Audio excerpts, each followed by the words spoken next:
चलिए देखिए dear students, class 10th mathematics का दोस्तों टॉप 13 ऑब्जेक्टिव क्वेश्चन देखने वाले हैं, जो कि दोस्तों जो भी विद्यार्थी 10th के उनके लिए दोस्तों काफ़ी ज़्यादा इंपॉर्टेंट ऑब्जेक्टिव है, जो कि आपके परीक्षा में बार बार पूछा जाता है। तो ये प्रश्न को बिल्कुल क्लियर कर लेना, ये सब प्रश्न एग्जाम में पूछता ही है।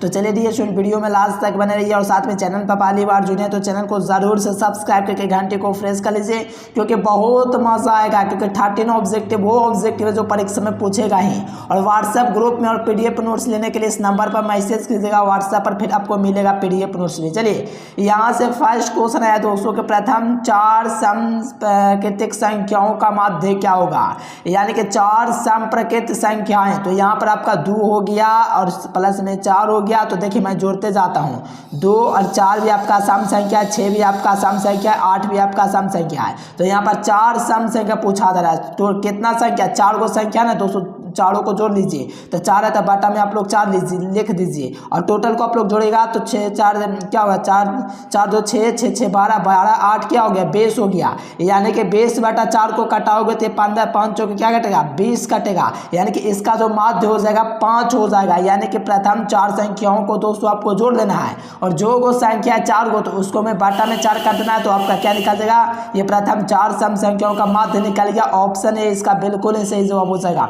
चलिए सेकंड नंबर क्वेश्चन है कि बिंदु -3 और -4 और -6 कौन सा चतुर्थांश में है। तो देखो प्रथम चतुर्थांश में प्लस प्लस होता है, और दूसरा चतुर्थांश में प्लस माइनस प्लस होता है, और तीसरा में जो होता है माइनस माइनस होता है। तो यहाँ पर देख लीजिए माइनस माइनस जो होगा ना, ये आपका तृतीय चतुर्थांश में होगा। सो यहाँ से आप लोग ध्यान रखिएगा, तृतीय चतुर्थांश ऑप्शन सी। चलिए यहाँ पर कहा जा रहा है दोस्तों कि निम्नलिखित में से कौन आपका परमेय संख्या है। देखिए कहा जा रहा है कि निम्नलिखित में से कौन सा परमेय संख्या है। तो देखो देखो जब 2 अपरमेय संख्या को जोड़ते हो तो आपको पता है दोस्तों कि जब 2 अपरमेय संख्या को जोड़ते हैं ना, तो आपका क्या प्राप्त होता है, अपरमेय प्राप्त होता है। तो ये आपका परमेय तो होगा ही नहीं। अब इसको कीजिएगा तो आप लोग काटिएगा दोस्तों, तो क्या कट जाएगा, ये आपका √3 कट जाएगा। तो यहाँ पर √3 भी आपका क्या अपरमेय संख्या, तो ये भी आपका अपरमेय हो गया। अब यहाँ पर देखिए 1/√3 है क्या है, तो ये भी आपका अपरमेय संख्या है। लेकिन आप लोग यहाँ पर देखिएगा √11 गुने √11 जो होगा ये आपका 121 हो जाएगा। 121 जो होता है ये आपका √11 का वर्गमूल होता है, इसीलिए आपका ये क्या हो जाएगा, परमेय संख्या हो जाएगा। ऑप्शन क्या हो जाएगा, सी इसका बिल्कुल ही सही जवाब हो जाएगा। एकदम इजी हौला क्वेश्चन, आराम से कर लीजिए। देखो 4 नंबर क्वेश्चन है कि सेक 45 डिग्री का मान जो होता है वो आपका क्या होता है। सेक 45 डिग्री जानने से पहले आपको पता होना चाहिए कॉस, इसका उल्टा पता होना चाहिए। कॉस 45 डिग्री का मान कितना होता है, तो कॉस 45 डिग्री का मान 1/√2 होता है। तो 1/√2 मत लगा देना, क्योंकि कॉस का उल्टा सेक होता है, तो 1/√2 का उल्टा खाली रूट होगा। तो यहाँ से ऑप्शन क्या हो जाएगा, 20 द राइट आंसर। एकदम बहुत ही बढ़िया क्वेश्चन है, पूरा एकदम याद कर लीजिए। ये सब प्रश्न आपके परीक्षा में मान में पूछा ही जाता है। चलिए 5 नंबर क्वेश्चन है कि द्विघात समीकरण ax² + bx + c = 0। तो मूल वास्तविक और असमान होगा। तो मूल और वास्तविक जो असमान होगा मेरे प्यारे स्टूडेंट्स वो क्या हो जाएगा। तो यहाँ से मैं आपको बता दूं, इसका मूल अगर अवास्तविक होगा तो ये जो होगा मेरे प्यारे स्टूडेंट b² जो होगा ना -4ac जो होगा ये आपका ग्रेटर देन क्या होगा, 0 के होगा। यानी कि 0 से बड़ा होगा b² - 4ac। तो ऑप्शन सी।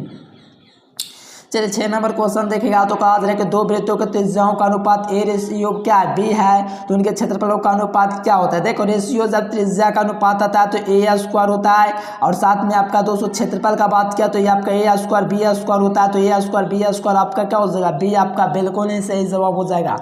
क्वेश्चन काफ़ी ईजी है, तो इसको बात को याद रखिएगा, एग्जाम में एकदम तहलका जरूर से मत आके आइएगा।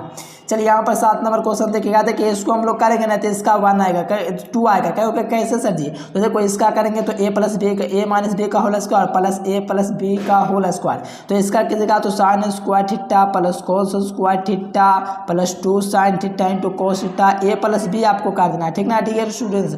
जब इसको कीजिएगा फिर इसको कीजिएगा तो मैं इसको भी कर दूंगा। तो ये माइनस में ना, रुके यहाँ पर आपका ये क्या होगा, ध्यान दीजिएगा, ये जो होगा ना, रुकिए मैं यहाँ पर माइनस कर दूँ। तो यहाँ पर आपका क्या है, माइनस है ना। फिर यहाँ पर आप लोग कीजिएगा ना मेरे प्यारे स्टूडेंट्स से, और यहाँ पर इसका कीजिएगा तो sin² + cos²। तो ये -2 और +2 sin कट जाएगा, 2 को आपका sin² + cos² बैठ जाएगा। तो दोनों को आप लोग कॉमन लीजिएगा, तो sin² x + cos² जो होगा वो आपका 1 हो जाएगा। तो 2 × 1 जो होगा इसका 2 हो जाएगा। ये आप लोग याद भी कर सकते हो, कितना का अमाउंट होता है वो आपका 2 होता है, क्योंकि NCERT का क्वेश्चन है।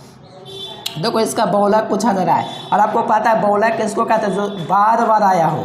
तो यहाँ से देखिए यहाँ पर आप लोग सबसे ज़्यादा कितना है, 5 एक बार, 2 बार, 3 बार। देखो 5 3 बार आया, और बाकी आप लोग 1 को 2 बार आया है, और यहाँ पर 2 एक बार आया, 7 एक बार आया है। चलिए यहाँ पर आप लोग देखिएगा तो दोस्तों आपका 5 है वो आपका 3 बार आया है, इसीलिए आपको याद रखना है आपका क्या हो जाएगा, सी ऑप्शन बिल्कुल ही सही जवाब हो जाएगा। चलिए यहाँ पर एपी का क्या पूछा जा रहा है, ध्यान दीजिएगा, क्वेश्चन काफ़ी ईजी है, ध्यान से समझिएगा, क्वेश्चन काफ़ी लॉलीपॉप है। देखो यहाँ पर कहा जाए एपी का पहला पद आपका क्या 2 है, और सार्वधातुक क्या है आपका, सार्वधातुक 10 दिया गया तो 8वां पद। तो 8वां पद के लिए सूत्र क्या होता है आपका, ए प्लस क्या होता है 7d होता है कि नहीं, बिल्कुल सर जी। तो ए आपका क्या दिया गया, 2 दिया गया, पहला पद आपका 2 दिया गया, 2 लिख दीजिए, प्लस 7 लिख दीजिए, अंतर कितना है तो अंतर 3 का, तो यहाँ से 3 लिख दीजिए। अभी यहाँ से जोड़ लीजिए, 7 या 21, 21 और 2 कितना हो गया 23 हो गया, 23 आप लोग देख लीजिए ऑप्शन सी में है। चलिए जी बहुत बढ़िया क्वेश्चन है, तो इस बात को ध्यान रखिएगा, option C is the right answer. चलिए नेक्स्ट क्वेश्चन यहाँ से देखिएगा मेरे पेज स्टूडेंट, 10 नंबर तो कहा जा रहा है 387, ध्यान दीजिएगा 387 बटा में 405 है, ये आपका संख्या है। तो देखो इसको 129 मरतबे से घटाइएगा, नीचे आपको 135 मरतबे से घटाइएगा, तो ये आपका काट जाएगा, तो 129 बटा 135। सरलता का मतलब होता है एकदम सबसे छोटा सा छोटा, तो यहाँ सबसे छोटा आपका जो होगा दोस्तों 145, 129 बटा क्या होगा 135 होगा। अगर इसको आप लोग काटेगा तो ये आपका 45 से भी कट जाएगा, क्या कट जाएगा मेरे प्यारे स्टूडेंट्स, ये जो होगा आपका 45 से भी कट जाएगा, क्योंकि 45 से ही 135, 43 से ही 129, इस प्रकार से आपका सरलतम रूप option A is the right answer मेरे प्यारे स्टूडेंट्स, इस बात को ध्यान रखिएगा। चलिए 11 नंबर क्वेश्चन है कि बिंदु इतना इतना के संरेखीय होने के लिए कौन सा सूत्र होगा। तो देखो इसका संरेखीय होने के लिए x1 जो होगा by2 माइनस by3 होगा, x2 जो होगा by3 माइनस by1 होगा, और प्लस में x3 जो होगा y1 minus by2 equals to 0 हो जाएगा, तो ऑप्शन ए हो जाएगा, ये आपका फॉर्मूला होता है। इस बात को बिल्कुल आप लोग ध्यान में रखेगा मेरे प्यारे स्टूडेंट, बिल्कुल दिल और दिमागों में सेट कर लीजिएगा, है ना जी। चलिए क्वेश्चन काफ़ी इजी था। चलो यहाँ पर आपका क्या पूछा था, ध्यान दीजिएगा, यहाँ पर क्वेश्चन काफ़ी इजी पूछा जा रहा है। साइन थीटा जो है दोस्तों आपका √3/2 है, तो यहाँ पर दोस्तों क्या पूछा है, टैन थीटा का मान पूछा। तो देखो साइन थीटा का होता है आपका √3/2 कितना में होता है साइन थीटा का, तो आपको पता है सर जी 60 डिग्री का मान होता है, यानी कि साइन 60 का थीटा का मान क्या होगा √3/2 हो गया 60 डिग्री का, यानी कि टैन में 60 डिग्री का मान पूछा है। टैन में 60 डिग्री जो होता है वो आपका √3 होता है, कितना होता है √3 होता है। तो √3 यहाँ पर ढूंढ लीजिए 12 के कौन सा ऑप्शन में दिएगा, तो √3 आप लोग देखिएगा तो ऑप्शन सी में हो जाएगा, यानी कि 12 का ऑप्शन सी इज बिल्कुल सही उत्तर। चलिए यहाँ से नेक्स्ट क्वेश्चन देखिएगा 11 नंबर। तो यहाँ पर आपका भुज पहचानना है। देखो x होता है वो आपका भुज होता है, y जो होता है आपका कोटि होता है कि नहीं, बहुत ही बढ़िया ध्यान दीजिएगा। यहाँ पर आपका x, तो यहाँ पर भुज आपका क्या हो जाएगा -6 हो जाएगा, तो option A is the right answer.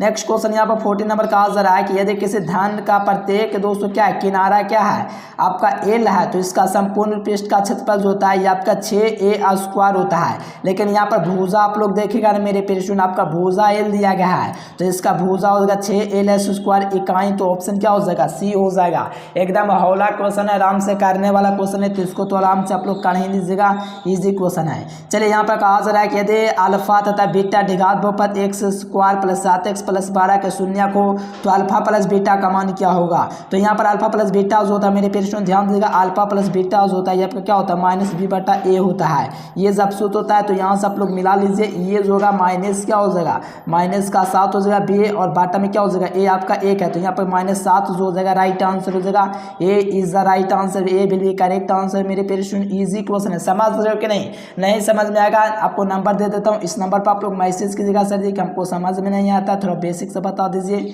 तो ज़रूर से आपका एक अलग सा क्लास हम लोग भी लाएंगे। चलिए इस नंबर पर मैसेज करना। चलो ऑप्शन क्या हो जाएगा ए हो जाएगा।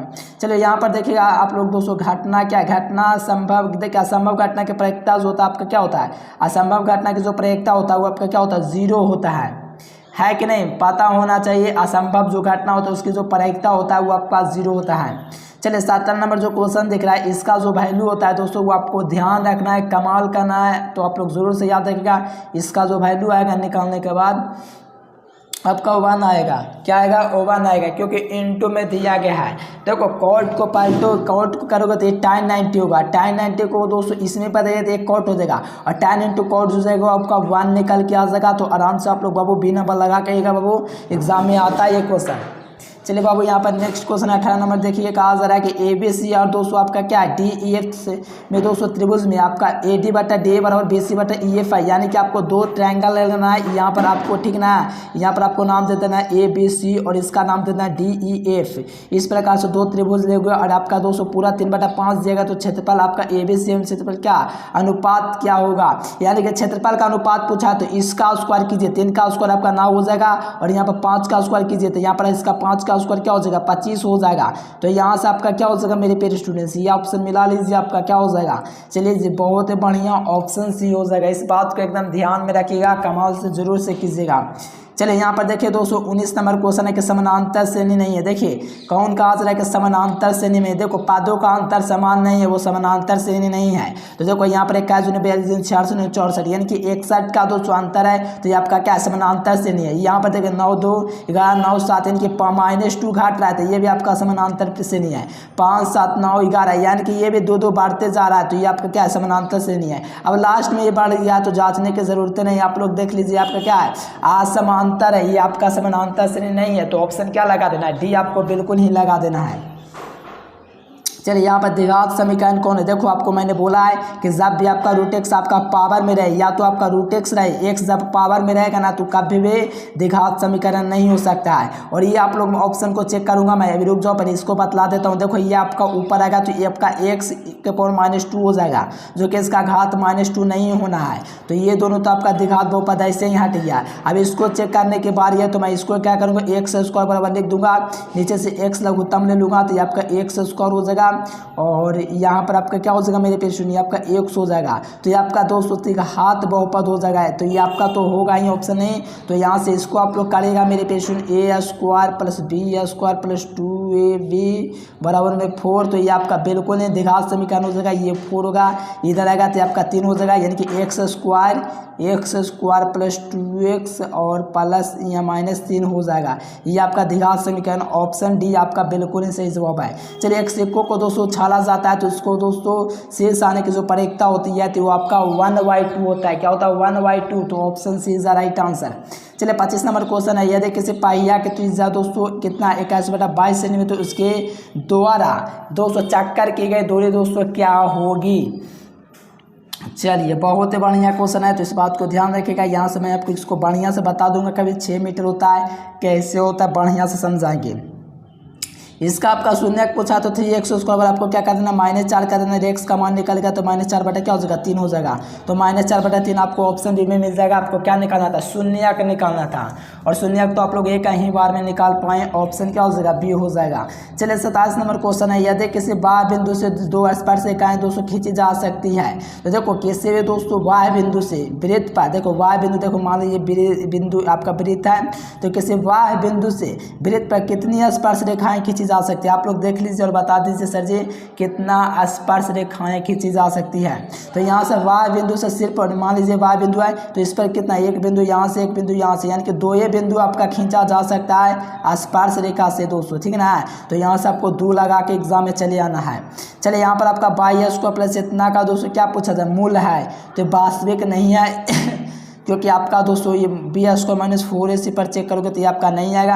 ये आपको बढ़िया से समझाएंगे, चैनल को जरूर से सब्सक्राइब करके घंटे को फ्रेश कर लीजिएगा। अब यहाँ 29 नंबर क्वेश्चन देख लीजिए, दो धनात्मक पूर्णांक दोस्तों a और b के लिए आपका a बराबर b³ + 1 + r के लिए है, तो यहाँ पर कौन सा कंडीशन जो है आपका लागू होगा। तो यहाँ पर जो है दोस्तों ये आपका जो होता है 0 जो होता है आपका लेस देन ग्रेटर देन और ग्रेटर देन, अब लेस देन आपका क्या होता है b होता है, तो ऑप्शन डी हो जाएगा। देखो इसका मान निकालना है तो इसको आप किसी को भी चेंज कीजिएगा तो 1 ऐसे भी आएगा। ऐसे मैं आपको चेक करके दिखला देता हूँ। मेरे पेशेंट कलर थोड़ा सा चेंज कर लूँगा, यहाँ से साइन है मेरे पेशेंट साइन लिख दूंगा, और यहाँ पर क्या करूँगा साइन है दोस्तों तो इसको हम लोग लिख सकते हैं cos 90 - थीटा। देखो यहाँ पर cos 90 क्या लिख सकते हैं हम लोग 26 लिख सकते हैं ना डियर स्टूडेंट्स। इस प्रकार से आप लोग लिखेंगे cos 90 क्या है 60, यहाँ पर आपको 64 लिखना पड़ेगा, यहाँ पर आपको 64 लिखना पड़ेगा। cos 90 माइनस थीटा जो होता है आपका साइन थीटा होता है, तो ये जो होता है दोस्तों आपका क्या हो जाता है, आपका cos 90 से cos 90 आपका कट जाता है, तो ऑप्शन क्या हो जाता है, बी आपका बिल्कुल ही सही जवाब हो जाता है। चलिए जी, बहुत ही बढ़िया क्वेश्चन, ऑप्शन क्या हो जाएगा, बी हो जाएगा। और जो विद्यार्थी पीडीएफ नोट्स लेना चाहते हैं ऑल सब्जेक्ट का, तो इस नंबर पर व्हाट्सएप मैसेज कीजिएगा 9142418232। आपको ऑल सब्जेक्ट का पीडीएफ नोट्स दिया जाता है और एग्जाम में 100% क्वेश्चन लगता है। सो आप लोग इस बार एक बार जरूर से संपर्क कीजिएगा मेरे प्यारे साथियों। अगर आपको वीडियो पसंद आए तो वीडियो को लाइक जरूर कीजिएगा, चैनल को सब्सक्राइब करके अपने दोस्तों के पास शेयर जरूर कीजिए। Thanks for watching this video. जय हिंद, वंदे मातरम। मेरे साथियों, हंस रहे मुस्कुराते रहिए, दिल लगा करके पढ़ते रहिए।